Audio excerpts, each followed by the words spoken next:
I met Thomas Whitmore at a charity gala in Boston 23 years ago. I was 28, fresh out of law school, working impossible hours at a corporate firm. He was 35, confident, charming, with this way of making you feel like you were the only person in the room. We married within a year. It was one of those whirlwind romances that people write novels about. He worked in pharmaceutical consulting, or so he said. The hours were long, the travel frequent, but the money was excellent. We bought a beautiful colonial in the suburbs, had 2 children, Emma and Jake, and built what I thought was the perfect life. Then, 4 years ago, everything changed. Thomas was diagnosed with early-onset dementia at age 54. The neurologist said it was an aggressive form, that we should prepare for rapid decline. At first, I didn't believe it. Thomas was sharp, successful, vibrant. But the symptoms started appearing right on schedule. Forgotten appointments, repeated questions, confusion about dates and places. Our daughter Emma's name would slip his mind. He'd wander the house at night, disoriented. I quit my position as senior counsel, a job I'd worked 15 years to achieve, to care for him full-time. Emma was away at college. Jake was finishing high school. I became Thomas's memory, his caretaker, his entire world. And I watched the man I loved slowly disappear. Or so I thought. The inconsistencies started small, almost imperceptible. It began about 8 months ago. I noticed Thomas would have these moments of crystal clarity, sharp, focused, completely lucid, that would last several minutes before the fog rolled back in. His neurologist, Dr. Patricia Chen, assured me this was normal. Windows of lucidity, she called them. Enjoy them while they last. But something felt off. These windows seemed to happen at specific times. Usually early morning, around 5 a.m., when Thomas thought I was still sleeping. I'd hear him downstairs, moving with purpose, speaking on the phone in hushed but coherent tones. When I'd come downstairs, he'd be back in his chair, staring blankly at the television, asking me what day it was. Then there was the food situation. Our grocery bills had doubled over the past 6 months, yet our refrigerator was always nearly empty. I'd buy a week's worth of groceries on Monday, and by Wednesday, entire packages would be gone. Lunch meat, cheese, bread, fruit vanished. When I asked Thomas about it, he'd look confused and say, "I don't remember eating any of that. Are you sure you bought it?" I started questioning my own memory. Maybe I was the one losing my mind. The breaking point came on a Tuesday night in October. I woke at 2:47 a.m. to find Thomas's side of the bed empty. I got up and searched the house. He wasn't in the bathroom, the kitchen, his study. Then I noticed the basement door was ajar. We rarely used the basement. It was just storage and our water heater. But as I descended the stairs, I heard voices. Multiple voices. I froze on the bottom step, listening. "Shipment arrives Thursday," a woman's voice said. "You'll need to be at the warehouse by 6. "I'll be there," Thomas replied. His voice was clear, businesslike, completely lucid. "What about the payment?" "Already transferred. 50,000, like we agreed." My heart stopped. $50,000? What shipment? What warehouse? I must have made a noise, because suddenly the voices stopped. I heard rapid movement. Then Thomas appeared at the basement storage room door. "Sweetheart," he said, his voice shifting instantly to that vague, confused tone. "What are you doing down here? Did you have a bad dream?" Behind him, I could see shadows moving, but when I tried to look past him, he gently took my arm and guided me back upstairs. "Let's get you back to bed," he said softly. "You must have been sleepwalking." But I knew what I'd heard, and I knew he knew that I knew. That's when I decided to install cameras. I went to 3 different stores to buy the cameras.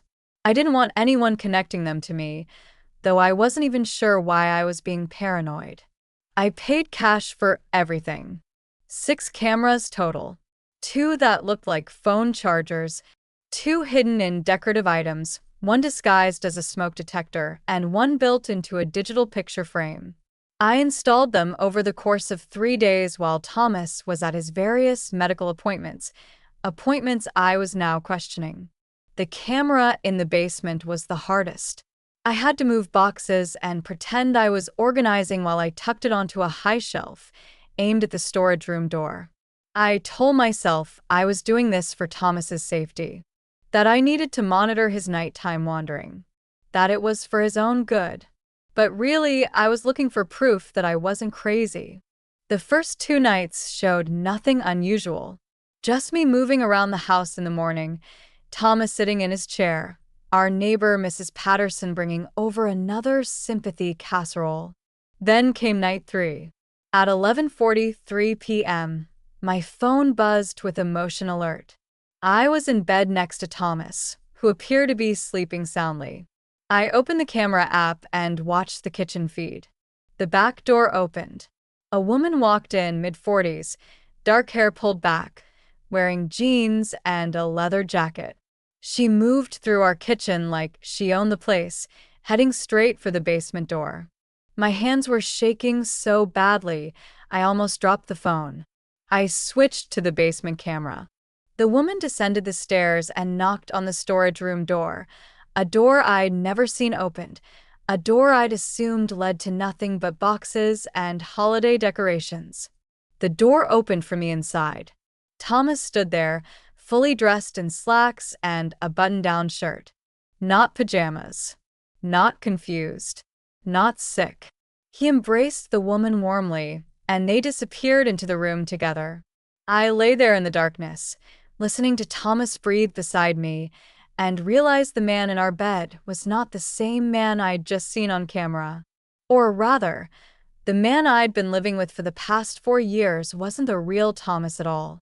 Over the next 2 weeks, I documented everything. I kept a detailed log of Thomas's behaviors, his visitors, his episodes, versus his moments of clarity. The pattern became undeniable. Between 11 p.m. and 4 a.m., Thomas had regular visitors. At least 5 different people, all arriving separately. The woman, I started calling her Red because of her auburn highlights, appeared 3 times a week, always carrying a laptop bag or briefcase. She and Thomas would spend hours in the basement room. The businessman, late 50s, always in expensive suits, carrying an attaché case, came twice during my surveillance period. Money changed hands. I could see it clearly on camera. The young guy, maybe 30, tech-savvy looking, always with electronics, set up what looked like a whole computer system in there. The courier, different person each time, but always the same routine: drop off packages, pick up packages, never stayed more than 10 minutes. The doctor, this one shocked me. It was Dr. Stephen Morrison, a colleague of Thomas's from his pharmaceutical consulting days. I'd met him at company parties years ago. He came twice, both times carrying medical bags. During the day, Thomas was the perfect dementia patient. Confused, forgetful, needing help with basic tasks. I'd given up my career, my independence, my entire identity to care for him. At night, he was running some kind of operation out of our basement. I needed to know what was in that room. On a Wednesday afternoon, while Thomas was at his weekly support group, which I now suspected was anything but, I went down to the basement with a toolbox. The storage room door had a standard lock. It took me 40 minutes and 3 YouTube tutorials, but I finally got it open. What I found inside made my blood run cold. The room was maybe 12 by 15 feet. One wall was lined with filing cabinets. Another had a desk with 3 monitors, all password protected. The third wall had a large whiteboard covered in names, dates, and dollar amounts.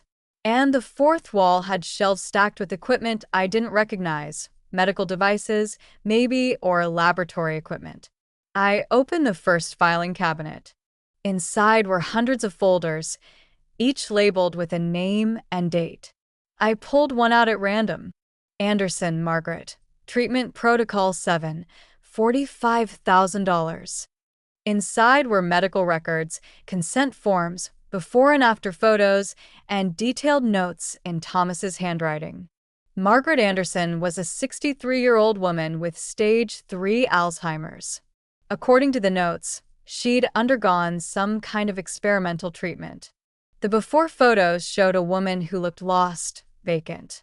The after photos, dated 6 months later, showed the same woman looking alert, engaged, smiling with clear eyes. I pulled out another folder, then another. Same pattern.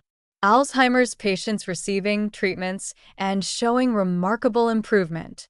My hands were trembling as I opened the bottom drawer of the filing cabinet. Inside was a leather journal. I opened it to the first page. Project Memory, Day 1. If anyone finds this journal, it means either I've succeeded beyond my wildest dreams, or I'm dead and the pharmaceutical industry has won. Either way, the truth needs to be known. I read for the next hour, my entire world crumbling with each page. Thomas's journal spanned 12 years. It began long before I'd even met him. Entry 1, August 15th, 2011. Today I was fired from Helix Pharmaceuticals. Not for poor performance, not for misconduct, but because I refused to bury data that could save millions of lives. For the past 8 years, I've been part of a team developing a compound we call MEM-137. It's a breakthrough treatment for Alzheimer's and dementia. In our trials, we've seen 73% of patients show significant cognitive improvement. Some have recovered almost completely, but Helix won't bring it to market. Why? Because MEM-137 is a treatment, not a management drug. One round of treatment costs about $3,000 to produce and could potentially cure a patient. Compare that to current Alzheimer's medications that cost $500 to $1,000 per month and must be taken for life. The math is simple. A cured patient generates $3,000 in revenue. A managed patient generates $120,000 plus over 10 years. Helix's shareholders prefer the latter. I've tried everything through proper channels. I've appealed to ethics boards, contacted the FDA, even reached out to journalists. But Helix has power I can't fight. They've buried the research, destroyed most of the data, and forced everyone on the team to sign NDAs with severe legal penalties. But I kept my own records. I smuggled out samples of MEM-137. And I've made a decision. If the system won't help these people, I will. I sat on the cold basement floor, the journal trembling in my hands. This couldn't be real. Thomas wasn't some rogue scientist. He was a consultant, a businessman, a husband and father. Except he wasn't. Or he was all of those things, and so much more that I'd never known. I kept reading. Entry 47, March 3rd, 2013. Successfully treated my 5th patient today. Robert Chen, 67, stage 2 Alzheimer's. His daughter paid $15,000, everything she'd saved. I feel guilty taking money, but I need funding to continue. The pharmaceutical companies have unlimited resources. I have whatever I can scrape together. Robert's treatment was successful. He'll need follow-up doses, but the initial results are promising. He recognized his grandchildren today for the first time in 6 months. I've started building a network. Other doctors who've seen their research buried, nurses who've watched patients suffer needlessly, lab techs who know where bodies are buried, sometimes literally. We're careful. We vet every patient. We document everything. And we operate in absolute secrecy. Because if Helix finds out what we're doing, they won't just sue us. They'll destroy us. The entries continued. Year after year of successful treatments, of building an underground medical network, of helping people the healthcare system had given up on. Then I reached the entry that stopped my heart. Entry 203, November 8th, 2019. I've met someone. Her name is Sarah, and she's beautiful and brilliant and completely out of my league. She's a lawyer, corporate law, ironically. We met at a charity fundraiser. I haven't told her about Project Memory. I can't. It's too dangerous. If she knew what I was really doing, she'd either turn me in or become complicit. I won't do that to her. She thinks I'm a pharmaceutical consultant. Legitimate business, normal travel. It's not even entirely a lie. I love her. God help me, I love her more than I've loved anyone. And I'm going to marry her while keeping the biggest secret of my life. I'm a coward and a liar, but I'm also saving lives. I have to believe that matters more. Sarah, he was talking about me. I was the woman he'd lied to for our entire relationship. I kept flipping through the entries, tears blurring the pages.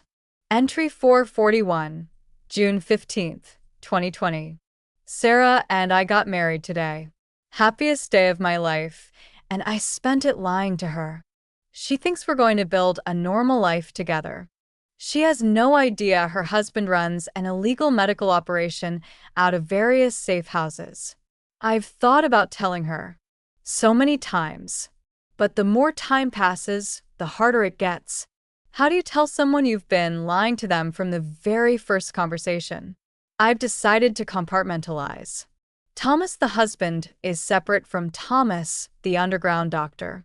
It's the only way. My chest felt tight. Every memory of our wedding day now felt contaminated. Entry 687, April 2nd, 2021. Emma was born yesterday. 7:40.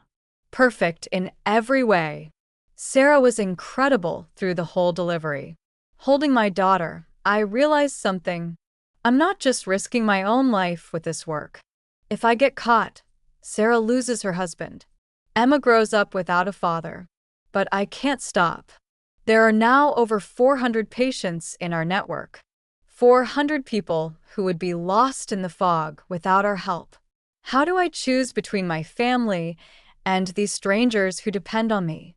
I'm going to have to find a better way to protect everyone. I reached the final entries in the journal, dated from 3 years ago. Entry 1043, January 10th, 2021. We had a close call today. DEA raided one of our supply networks. They didn't find anything connecting to us, but it was too close. Agent Marcus Webb is leading the investigation. He's smart, determined, and he won't stop until he finds whoever's running this operation. I need a new strategy. Something that will let me continue the work while protecting my family. I've been thinking about this for weeks, and I keep coming back to one option. It's extreme. It's cruel to Sarah and the kids. But it might be the only way. I'm going to fake dementia. My breath caught in my throat. Entry 1044, January 11th, 2021. I've spent today researching early-onset Alzheimer's symptoms. The behavioral patterns, the progression, the medical tests. I think I can convince Dr. Chun to give me a diagnosis. If I have dementia, I become invisible. Who investigates a sick man? Who suspects someone with cognitive decline of running a sophisticated medical network? Sarah will quit her job to take care of me. I hate that part. She's worked so hard to build her career. But her being home means more oversight of my condition, which actually gives me more legitimacy. The kids will be devastated. That's the part that kills me. But they're young. Emma's only 3, Jake's 7. They'll adapt. And this way, they'll still have a father, even if he's sick. I've thought through every angle. This is the best bad option. Entry 1045, February 3rd, 2021. The diagnosis is official. Dr. Chin believes I have early-onset Alzheimer's. I gave myself every symptom in the book, Memory lapses, confusion, personality changes. It was easier than I expected. Sarah is devastated. She's trying to be strong, but I can see it breaking her. This is the worst thing I've ever done to someone I love. But it's working. Agent Webb's investigation hasn't touched me. When the DEA visited to ask routine questions about our former supplier, they took one look at confused, sick Thomases and crossed me off their list. I'm now invisible. The perfect cover. God forgive me for what I'm doing to my family. Entry 1294, December 8th, 2023. It's been 3 years. 3 years of watching Sarah sacrifice everything for me. She quit the job she loved. She gave up her identity. She spends every day caring for a man who isn't really sick. Sometimes I almost tell her, when she looks so tired, so defeated. When I hear her crying in the bathroom because she thinks I can't hear. When Emma asks why Daddy can't remember her name. But I can't. Not now. Not after 3 years. She'd never forgive me. And if she turned me in, which she'd have every right to do, hundreds of patients would lose access to treatment. People would die.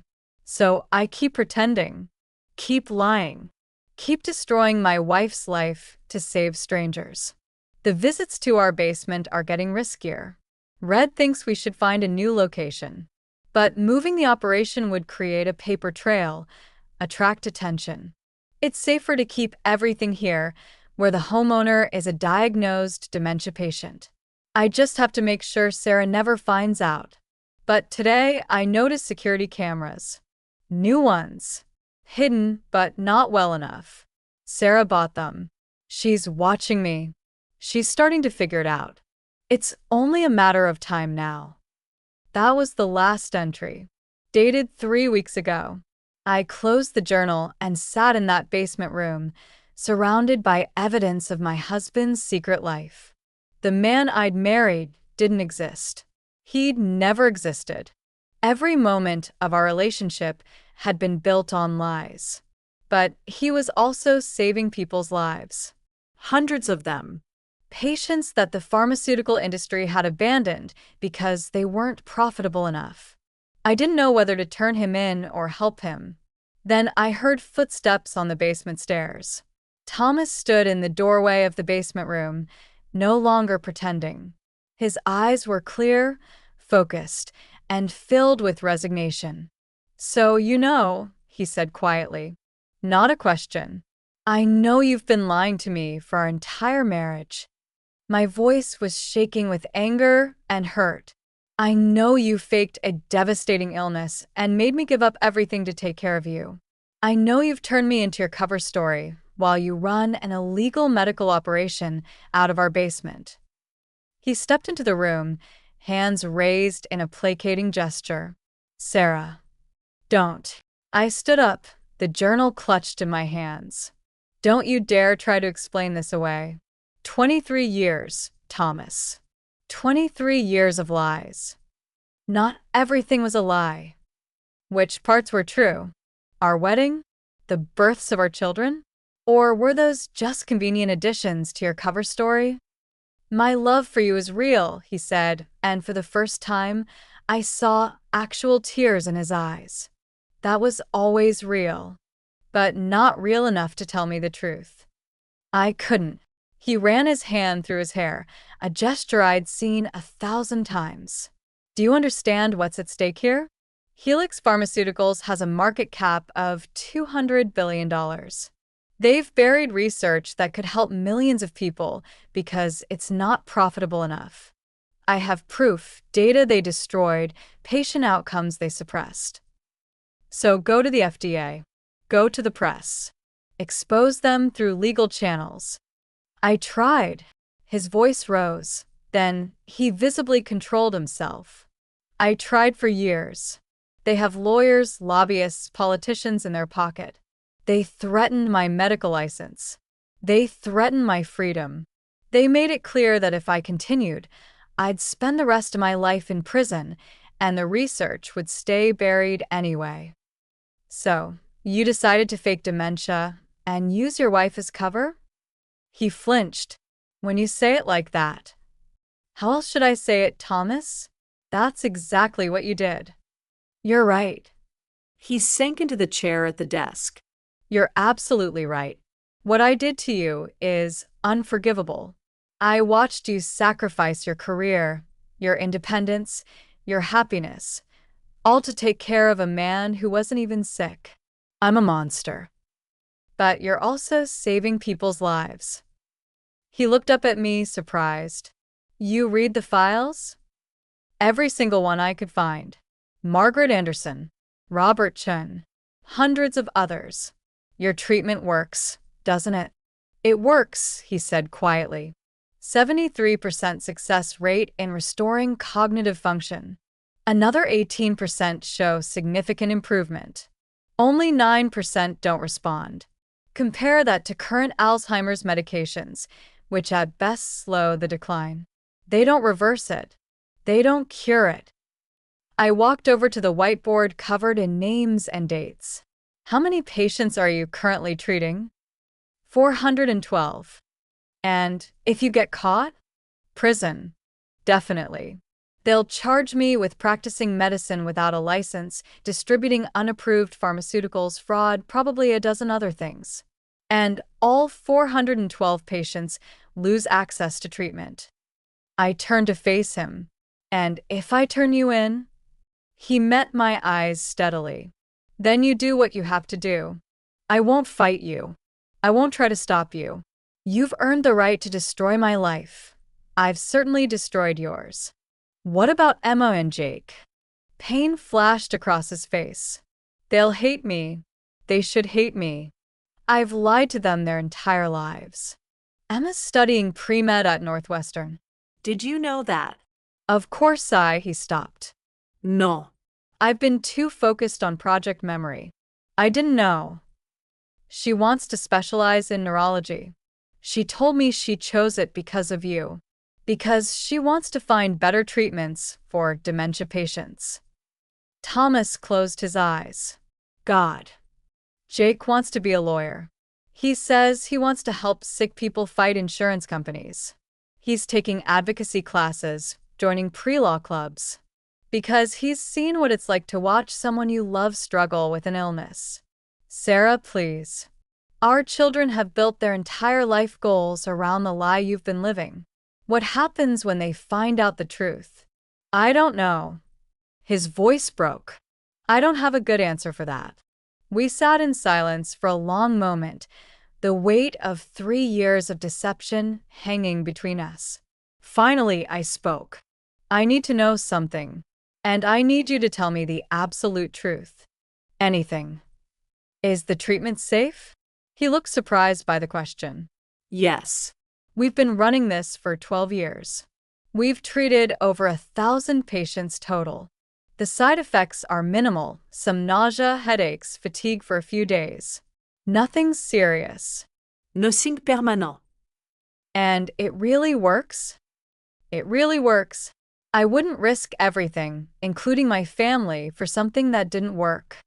Show me, I said. What? Show me proof. Show me patients who've been cured. Show me the data Helix buried. Show me everything. Because if I'm going to make a decision about what to do with this information, I need to see it all. Thomas stood up slowly. Okay. But Sarah, once you see this, once you really understand what's happening here, you become part of it. You can't unknow what you know. You can't walk away and pretend you never found out. I think we passed that point the moment I read your journal. He nodded and moved to the computer. Then let me show you what the pharmaceutical industry doesn't want the world to see. For the next 2 hours, Thomas showed me everything. The original research data from Helix Pharmaceuticals. Clinical trial results that showed MEM 137's remarkable success rate. Internal memos discussing the decision to bury the research because a cure doesn't fit our business model. Emails from executives celebrating when the research team was disbanded and the data secured. Then he showed me his own work. Years of patient files, each one a story of someone reclaiming their life. Margaret Anderson, who'd forgotten her husband of 40 years. After treatment, she wrote him a love letter that made me cry. Robert Chen, who'd been unable to recognize his grandchildren. His file included a video of him playing chess with his 8-year-old grandson, a game he taught the boy before the dementia took hold.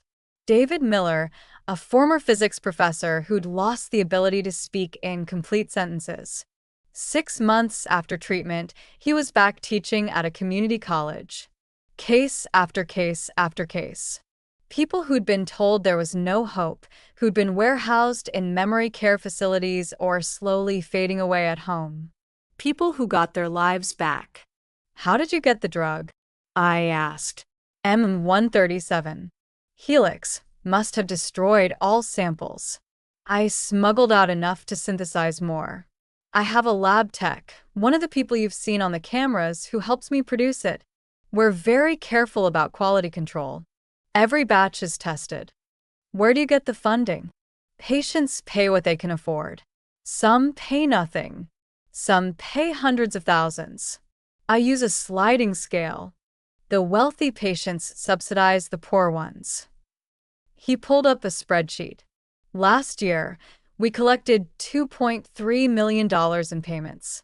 Our operational costs were $400,000. The rest went into a trust to keep the program running if anything happens to me. I stared at the numbers. You're running a multi-million-dollar operation out of our basement. 5 locations, actually. This is headquarters. We have satellite operations in 3 other states. But yes. And the DEA? The FDA? They're not investigating anymore. They are, but they're chasing ghosts. They think it's a street drug operation, that someone's synthesizing and selling a pharmaceutical compound on the black market. They don't realize it's actually a treatment program. As long as I'm sick, they don't look at me. I rubbed my temples, trying to process everything. Thomas, this can't go on forever. Eventually, you'll get caught. Or someone will get hurt. Or. I know, he said quietly. Believe me, I know. I've thought about shutting it down 1,000 times. But then I get a message from someone like this. He pulled up an email on the screen. It was from a woman named Patricia Okonkwo, dated 2 days ago. Dr. Whitmore, I don't know how to thank you for what you've done for my mother. 6 months ago, she didn't know who I was. She couldn't feed herself. She didn't speak.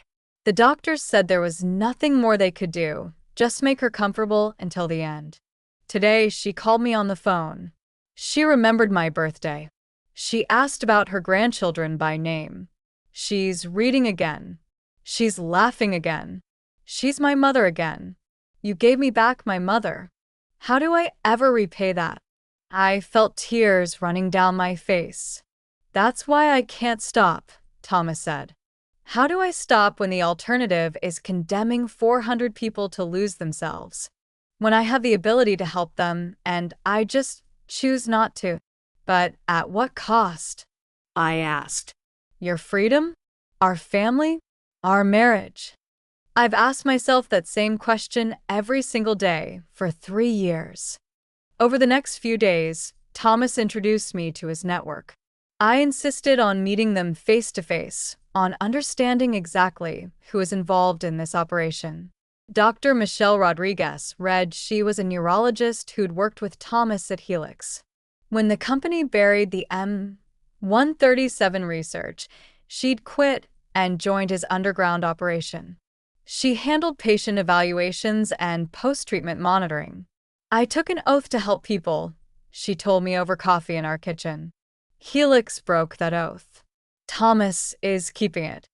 David Park, the young guy, a biochemist who'd been fired from 3 different pharmaceutical companies for asking too many questions about buried research. He synthesized the MEM-137 in a carefully concealed lab. The pharmaceutical industry is broken, he said. They're more interested in stock prices than saving lives. Someone has to fight back. Richard Sterling, The businessman, he wasn't a doctor at all. He was a lawyer who specialized in medical malpractice. He'd seen too many cases where pharmaceutical companies prioritized profits over patients. I coordinate the legal protection, he explained. Shell corporations, encrypted communications, financial structures that can't be easily traced. If anyone in this network gets caught, I make sure the exposure is limited. Dr. Stephen Morrison, the Dr. Thomas's old colleague from Helix. He provided medical supplies and helped screen potential patients. I watched my own mother die of Alzheimer's, he said quietly, knowing the whole time that we had a treatment that could have saved her, but the company buried it. I'll never forgive them for that. There were others too. A network of nurses, lab techs, logistics coordinators, all of them risking their careers and freedom because they believed the pharmaceutical industry's profit motive was killing people. Sitting in our living room, surrounded by these people who dedicated themselves to this impossible cause, I felt my anger at Thomas beginning to shift into something more complicated. He'd lied to me. He'd used me. He'd destroyed the life we'd built together. But he'd also saved hundreds of lives. And the people around him weren't criminals. They were idealists who'd been pushed out of a corrupt system for trying to do the right thing. What do you think? Thomas asked me later, after everyone had left. I think you're all crazy, I said. And I think you're going to get caught eventually. Probably. And I think what you've done to me, to our family, is unforgivable. It is. But I also think. I paused, trying to find the right words. I think maybe you're right. About the pharmaceutical industry. About the treatment. About the fact that someone has to fight back. He looked at me carefully. Sarah, what are you saying? I'm saying I need time. To think. To process. To figure out whether I can live with this. Take all the time you need. And Thomas. I met his eyes. No more lies. Ever. If I'm going to consider, and I mean consider, being part of this, you tell me everything. Every operation, every risk, every decision. I don't care how dangerous the information is. No more protecting me by keeping me in the dark. Deal. I spent the next week living in a strange, new reality. During the day, Thomas maintained his dementia act for the benefit of neighbors and the few friends who still visited. During the night, I watched him run Project Memory with precision and skill. I also did my own research. I verified his data, checked his patient outcomes, even reached out anonymously to some of the families he'd helped. Every single story checked out. 137 worked. It genuinely worked. And Helix Pharmaceuticals had buried it deliberately. I found the internal memo that made my decision for me. It was dated 2010, written by Helix's chief financial officer. While MEM 137 shows promising results, the business case is weak. A one-time cure treatment generates $10,000 to $15,000 per patient. Our current Alzheimer's management drugs generate $120,000 plus per patient over a 10-year period. Recommend discontinuing MEM 137 research and focusing resources on our management drug pipeline. The shareholders will appreciate the long-term revenue stability. They'd killed a cure because it wasn't profitable enough. That night, I told Thomas my decision. I'm in, I said. But on my terms. What terms? First, no more fake dementia. We find a different cover story. I won't continue living this lie with our children. He nodded slowly. What do you suggest? We tell them you're in remission, that you're one of the lucky ones whose symptoms have stabilized. It's rare, but it happens. They'll be thrilled, and it gives you cover to be more functional. That could work. Second, I go back to work. Part-time, at least. I need my own identity back. We say I'm working from home to stay close to you. Of course. Third, I'm part of the operation now. I'm a lawyer. I can help with legal protections, contracts, patient agreements. I can make this more secure. I'd be grateful for that. And fourth, I took a deep breath. We need an exit strategy. This can't go on forever, Thomas. Eventually, we have to find a way to expose Helix and legitimize the treatment. I'll help you build that case. But the endgame can't be running this underground forever. Thomas looked at me for a long moment, then pulled me into his arms. I let him hold me, even though part of me still wanted to push him away. "Thank you," he whispered. "I don't deserve this. I don't deserve you." "You're right," I said. "You don't. But 400 patients deserve a chance at their lives. So, I'm not doing this for you. I'm doing it for them. I'll take it." The next 3 months were transformative. I dove into project memory with the same intensity I'd once brought to my legal career. First, I restructured the entire operation legally. I created a more sophisticated network of shell corporations, established proper documentation protocols, and set up secure communication systems. Richard Sterling was impressed. "You've made us 3 times more secure in 3 months than we managed in 3 years," he told me. I also insisted on stricter patient vetting. We'd been too loose with protocols, too willing to help anyone who asked. I created a screening process that evaluated not just medical need, but also security risk. "We can't help everyone," I told Thomas after turning down a patient application. "Every person we treat is someone who could potentially expose us. We have to be smarter." He didn't like it, but he agreed. I brought Emma and Jake home for a family dinner to tell them about their father's miraculous improvement. Watching their faces light up with hope was both beautiful and heartbreaking.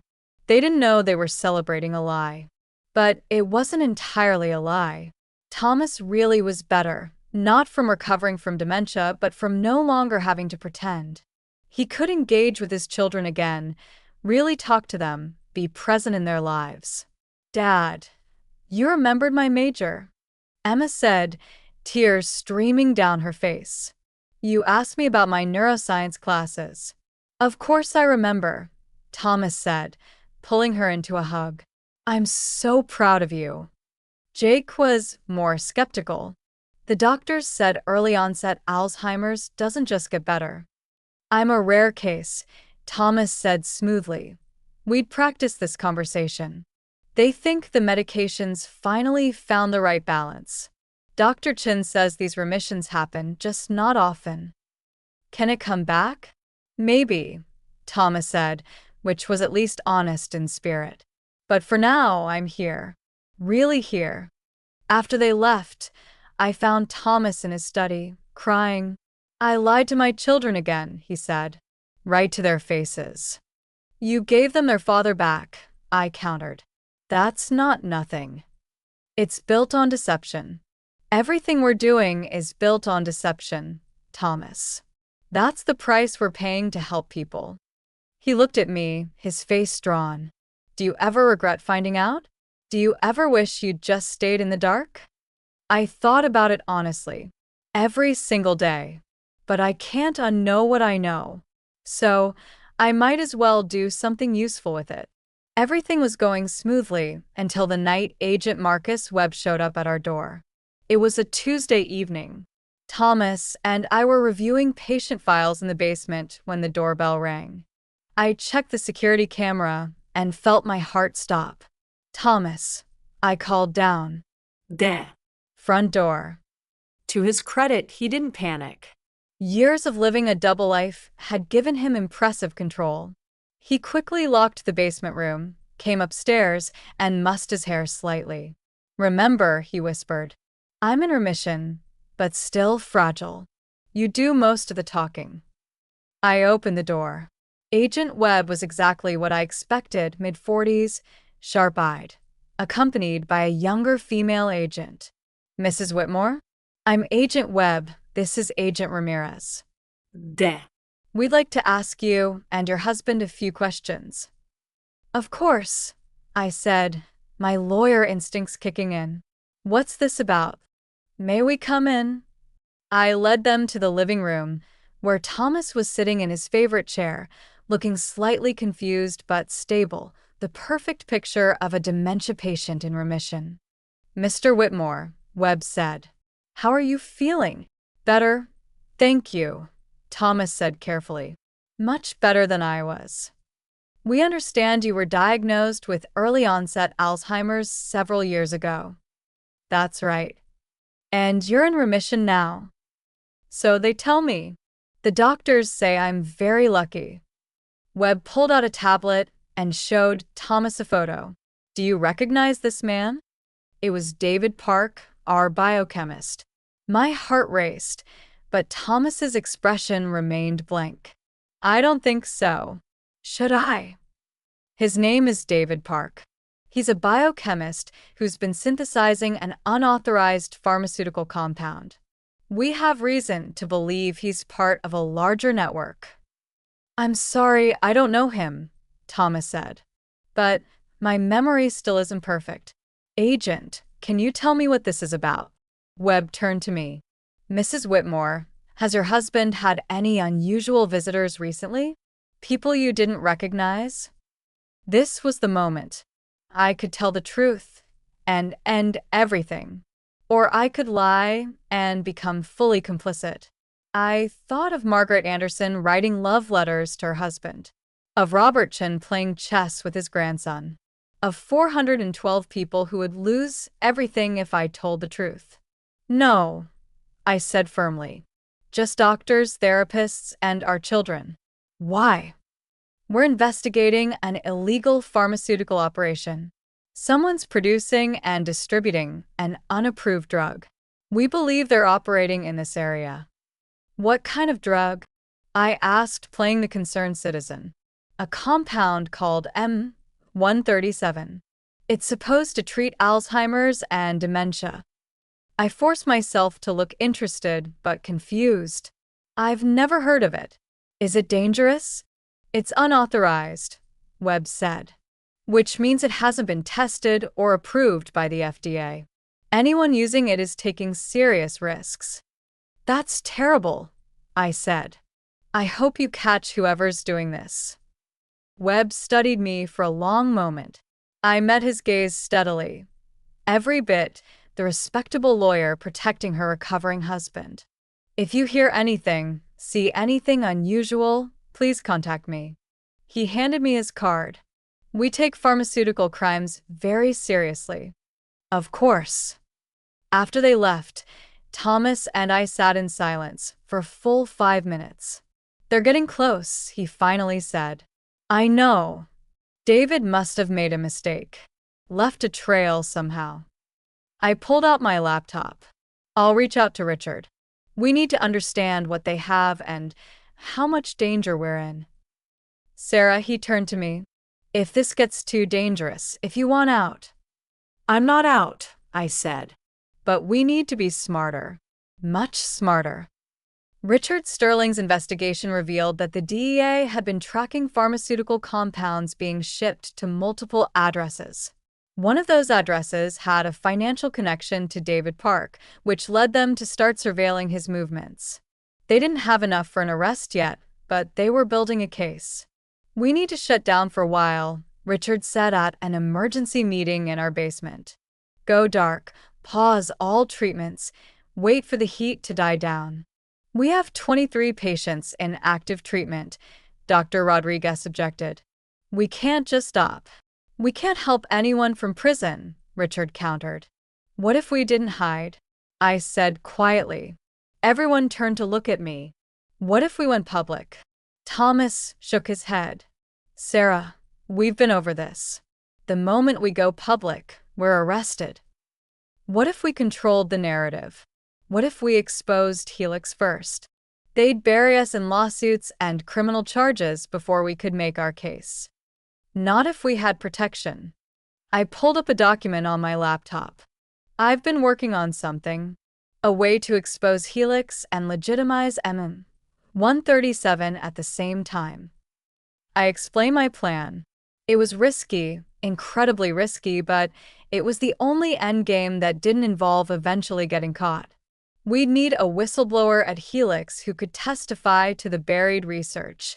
We'd need a sympathetic journalist with a reach to make the story go viral before Helix could suppress it.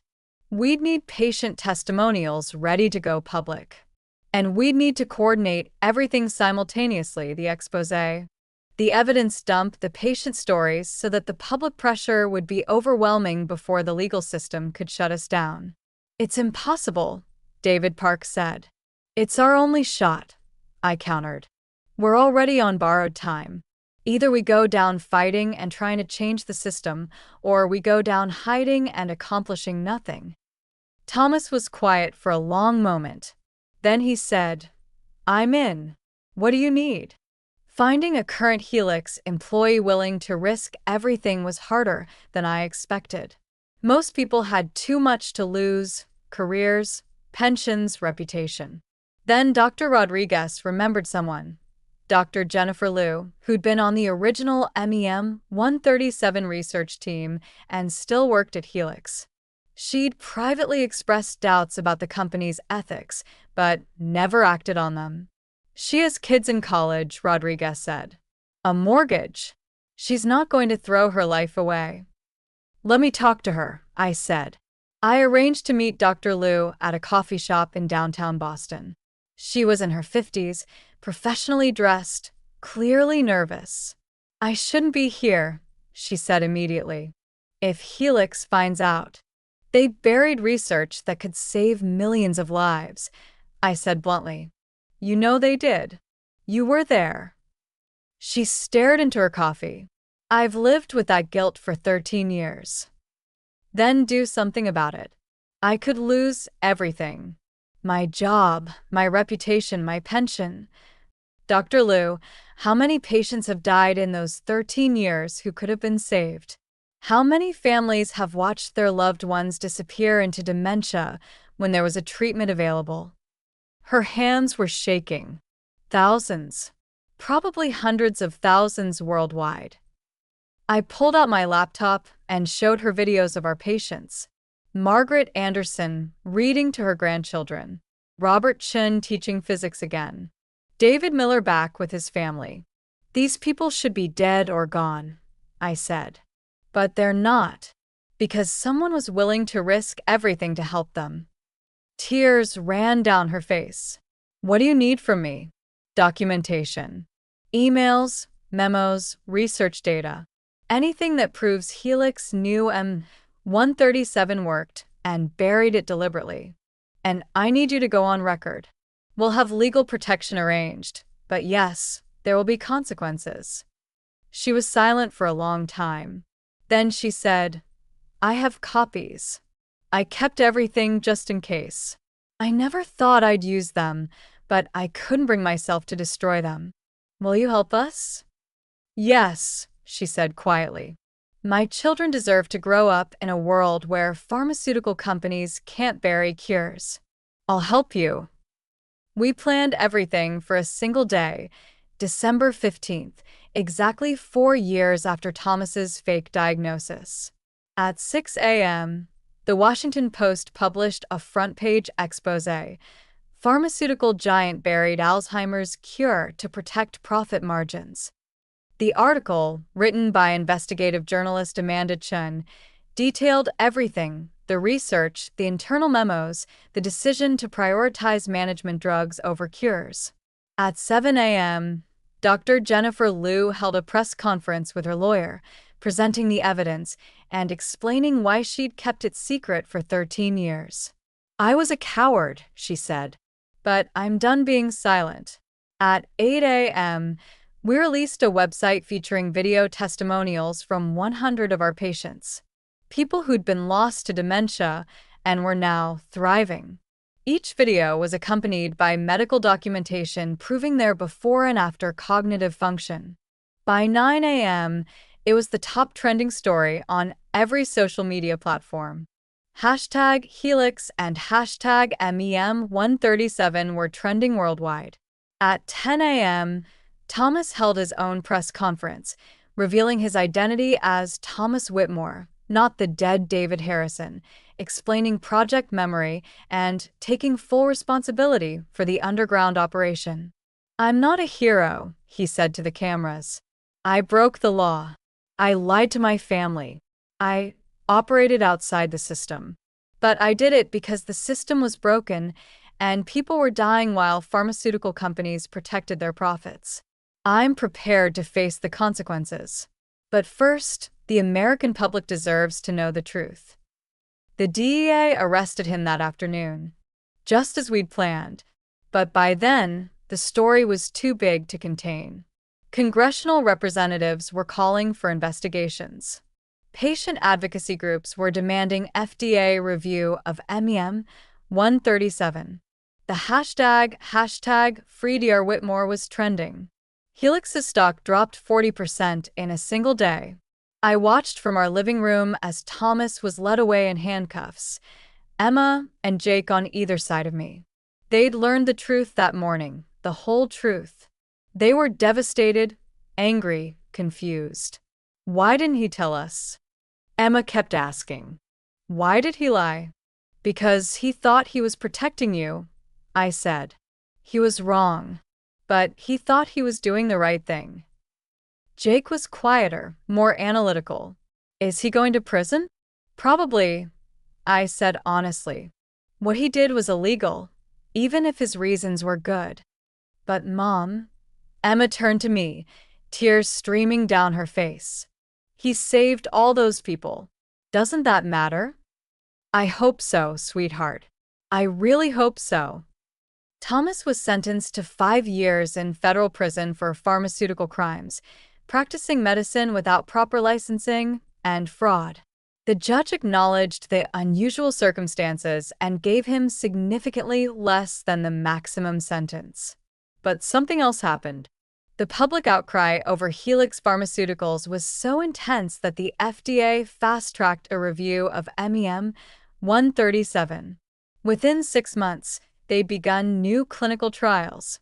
Early results confirmed what Thomas had known all along: it worked. Helix's CEO resigned. 3 board members were charged with corporate fraud. The company agreed to fund the FDA trials and make MEM 137 available at cost if approved. Dr. Rodriguez, David Park, and the others in Thomas's network were given immunity in exchange for their cooperation with the FDA trials. Their expertise was too valuable to waste in prison. As for me, I went back to law full-time. But now I specialize in pharmaceutical ethics and patient advocacy. I represent families who've been harmed by corporate greed masquerading as healthcare. Emma decided to specialize in pharmaceutical development with an emphasis on ethics. Jake is planning to work in healthcare policy reform.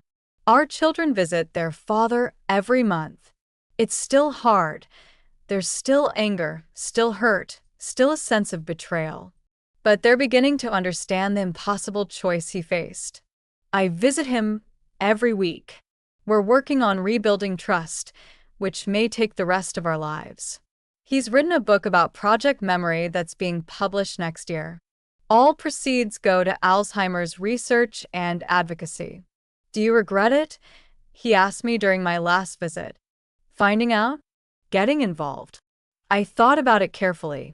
I regret that you lied to me. I regret the years we lost. I regret that our children had to learn their father was living a double life. But I don't regret helping those 412 people. I don't regret exposing Helix. I don't regret fighting to change a broken system. I reached across the table and took his hand. "I just wish you'd trusted me enough to let me make that choice from the beginning. I was trying to protect you. I know. But I didn't need protection. I needed a partner who trusted me with the truth." He nodded slowly. "If I could do it all over again." "You can't," I interrupted. "None of us can. All we can do is move forward and try to do better." The guard called time, and I stood to leave. "Sarah?" Thomas called after me. "Thank you. For everything. For fighting for the truth. For protecting our family. for being stronger than I ever gave you credit for. I'll see you next week, I said. As I drove home through the Boston traffic, I thought about everything that had happened. The lies, the discovery, the decision to help, the exposure, the consequences. Had it been worth it? I still didn't know. Maybe I never would. But I did know this. Sometimes the right choice isn't between good and bad. Sometimes it's between bad and worse. And sometimes the only way to fix a broken system is to break a few rules along the way. 137 would be approved by the FDA within the year. Thousands of Alzheimer's patients would have access to a treatment that actually worked. The pharmaceutical industry would face real accountability for the first time in decades. That had to count for something. As I pulled into our driveway, I saw Emma's car parked outside. She'd driven home from school for a surprise visit. Through the window, I could see her and Jake in the kitchen, making dinner together. My family was broken and healing all at once. Our lives would never be the same. The perfect picture I'd built of our marriage was shattered beyond repair. But maybe, just maybe, what we were building now, complicated, messy, honest, was actually better than the beautiful lie I'd been living. I grabbed my briefcase and walked inside to join my children. The truth had destroyed everything I thought I knew, but it had also set us free.